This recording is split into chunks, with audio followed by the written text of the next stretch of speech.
మంచి చెడు అనే ప్రస్తావనకొస్తే ఏది మంచి ఏది చెడు అనే విషయాన్ని తెలుసుకోవడం కొంచెం కష్టతరమైన విషయం.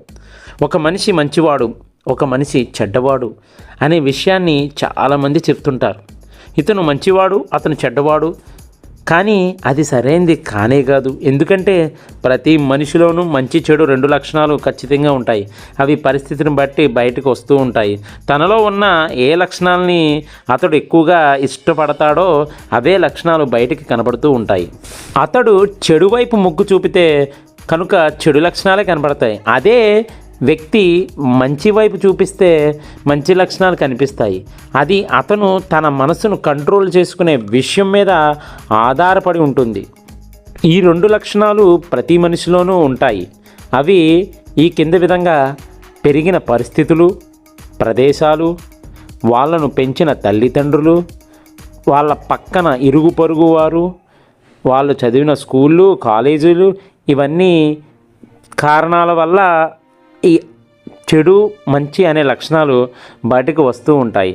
కానీ ఈ విషయాన్ని ఎవరూ అర్థం చేసుకోరు. ఒక వ్యక్తిని అతను చెడ్డవాడే అని బలంగా ముద్ర వేస్తుంది ఈ సమాజం. అదేవిధంగా ఒక మనిషిని అతను మంచివాడే అని బలంగా కూడా రుజువు చేయడానికి సర్టిఫికెట్ ఇస్తూ ఉంటారు.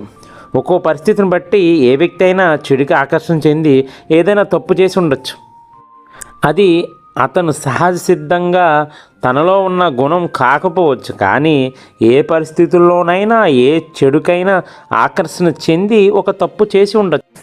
అంత మాత్రాన అతన్ని చెడ్డవాడు అనడం అనేది సరైంది కాదు. అదేవిధంగా ఈ సమాజానికి భయపడి లేదా వాళ్ళ పెద్దవాళ్ళకు భయపడి కొంతమంది తప్పు చేయకుండా ఉంటారు, లేదా ఆ అవకాశం వచ్చి ఉండకపోవచ్చు. కాబట్టి ఆ విధంగా అతను ఈ సమాజంలో ఒక మంచివాడిగా ముద్ర వేయించుకుని ఉంటాడు.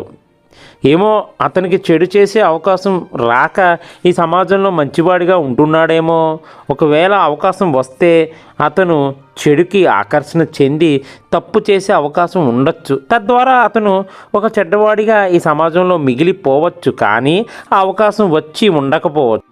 అందుకని సమాజంలో ఒక మంచివాడిగా చలామణి కావచ్చు. ఇక్కడ నేను చెప్పాలి అనుకుంటున్న విషయం ఏంటంటే, చెడు మంచి అనే రెండు లక్షణాలు ప్రతి మనిషిలోనూ ఉంటాయి. అది ఖచ్చితంగా మనం తెలుసుకుని తీరాల్సిందే. పరిస్థితుల ప్రభావం బట్టి ఏ మనిషి అయినా మంచివాడిగాను లేదా చెడ్డవాడుగాను మారే అవకాశం ఉంది. అందుకే ఏ మనిషిని ఖచ్చితంగా అతను చెడ్డవాడు లేదా మంచివాడు అనే విషయానికి రాకూడదు. ప్రతి మనిషి ఒక్కో వయసులో ఒక్కో విధంగా ఉంటాడు. ఎందుకంటే పుట్టినప్పటి నుండి చచ్చే వరకు ఎంతో జీవితం ఉంటుంది. కాబట్టి ఇంత పెద్ద జీవితంలో ఎన్నో సమస్యలని ఎదుర్కోవాల్సి వస్తుంది. ఎంతోమంది చేత ప్రభావం అవ్వబడుతూ ఉంటారు, లేదా మనమే వేరే వాళ్ళని ప్రభావం చేయవచ్చు. ఎన్నో పరిస్థితులను మనం ఎదుర్కోవాల్సి వస్తుంది. అలాంటప్పుడు ఖచ్చితంగా మనం మంచే చేస్తాం లేదా చెడే చేస్తాం అనే గ్యారంటీ లేదు. ఒక మనిషిలోని లక్షణాలు చాలా విధాలుగా మారుతూ ఉంటాయి.